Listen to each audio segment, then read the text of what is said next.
Back here live on Capitol Hill, we know what the country thinks about President Biden, but what about the opposition?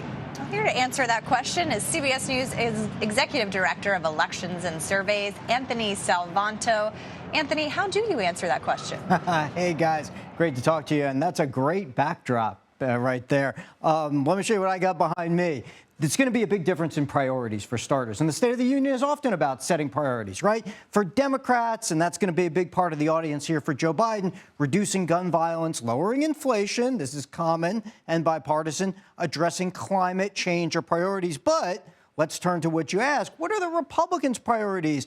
They share, this is important, they share the priority of lowering inflation. So probably no surprise the president will talk about that. But then we get differences. Securing the U.S.-Mexico border is a top one. Reducing crime, we heard a lot of echoes of that in the campaign. We hear it now. And reducing the budget deficit.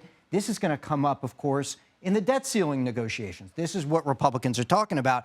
And I'm going to pull up a slide here, if this thing, I can find it, where there's going to be some differences, because I'll tell you this, within the Republican Party, Republicans who consider themselves MAGA Republicans are much less likely to want to compromise on the debt ceiling. And take a look at this.